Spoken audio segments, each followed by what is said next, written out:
Okay. So, right. So, Trav, you're obviously taking a few minutes off work. You've got a busy schedule now. Obviously, living in Hawaii. As a defending Molokai champ, how are you feeling about the race this weekend? Yeah, I guess you could say I'm looking forward to it. I'm looking forward to actually getting over and done with. I think everyone is. As the closer it gets, you can't help but get, I guess, a little bit nervous, or you just find like, oh, have I done enough? I haven't done enough.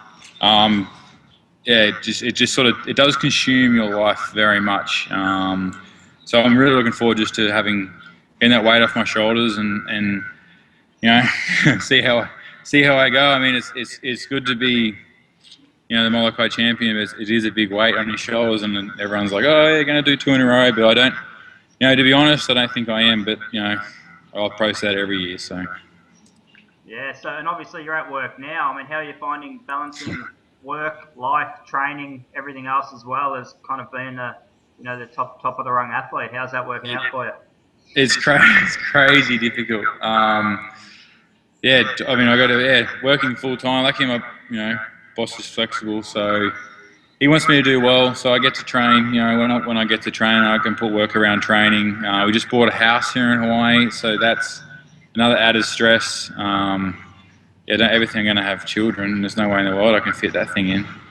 So, no, it's all right. It's definitely a work-life play balance I'm trying to do, and Hawaii is the best place to do it. The play does get a bit in the way because the weather's so good and the surf's good. A lot of people do take off to go paddle. When the wind's good, you take off early to go do a long run. So I've balanced it. Whether or not I've done enough this year, we'll find out on Sunday.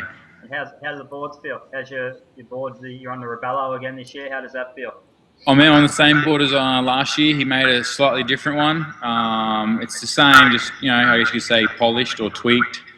Good. I've actually, again, with these unlimited, it's one of those boards that you think you're going well, but there's so many fine tuning of the board. With the steering system, you kind of got to get used to each board. And my main time's been spent not getting fit. My main time's been spending fine-tune the board, trying to find the tricks, see what angles you can run, see how far you can, cut across the wave before you lose control. Basically, just fine-tuning at the board, so I don't waste any energy out there, fighting it.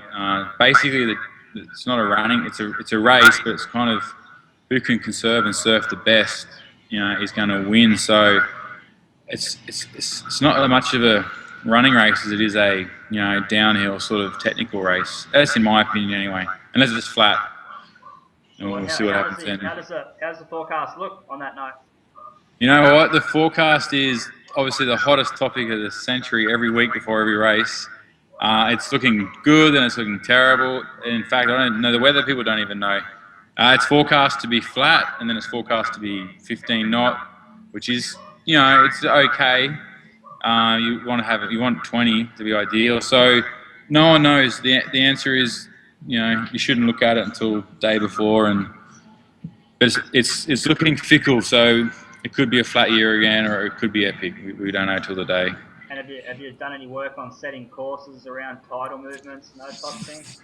Again, yeah, that's another topic everyone loves to talk about here in Hawaii, and rightly so. I mean, it's a big body of water, and there are pretty funky currents out there. Some people claim they know it, some pretend they know it, some have no clue, like myself. Sort of one of those things from the knowledge you get. I mean, everyone this year it's the tide's turning at the beginning of the race, so we actually should be with the tide at the end. Should be. That's what they say. It might take longer to turn than normal. That's just the one element you don't actually know is going to happen. No one knows how fast the tide will turn. So people that are counting on that might get stuck in leftover current going the other way, or people who might count on that might get lucky and get a better ride. So course will actually play a role this year once again. I don't know what the best one is. I don't even know what my course will be until we start racing, to tell you the truth. Who's your top 5 for the race? Top 5.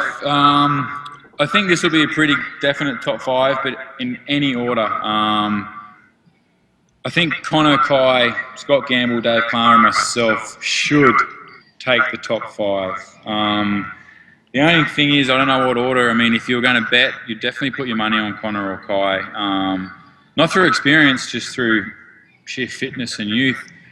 But again, you've got 4 or 5 hours to make mistakes out there. So last year they made mistakes. You know, it definitely cost them a lot of time. So it's kind of who you got to make the least amount of mistakes or take advantage of every chance you have. So I don't know who's going to do that. We'll find out on Sunday who makes the least mistakes, who takes advantage. But Connor and Kai would definitely be the fittest with Scott Gamble. If it's big surf, Dave Kalama is just so experienced. He's got a really long board that he's custom made, so he could be dangerous. If it's flat, I don't know. We'll probably all be going the same way this year, and so Connor or Kai, I think, or Scott. I'm picking Scott Gamble because my training buddy, same age as me. He's been bridesmaid, I think, every year he's done it, so he's due to win it. So I'm rooting for Scott. There you go Scott. And what do you think about? And myself. I mean, I'm going to try myself, but I don't know. I don't know if I got the legs this year. When I say that, I mean, I don't know if I got 5 hours at the level that we're at these days. I don't know if I can, but I'm going to try. I'll go down trying, that's for sure. And how about there's a couple of other guys that are on the NSP team that have come over for the race. You've got Army and Heath Meldrum, Army Armstrong and Heath Meldrum. How are they looking? What do you think they'll be? I just spoke to both of them. They're using the new NSP prototype boards, which just arrived. So they haven't actually even been tested yet. We literally just unwrapped them. So I even want to try one, but I won't try it till after the race now.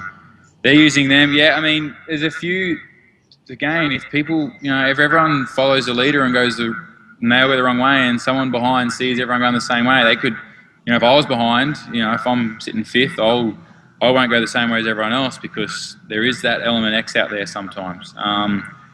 So yeah, Army and Heath, New Zealand and Australia, both on NSPs, they could be up there, surprise everyone. Livio, local Maui boy, he could surprise. There's Aaron Abbey. There's 10 guys that could win it. Wow. Cool. All right, I reckon that's about it, mate.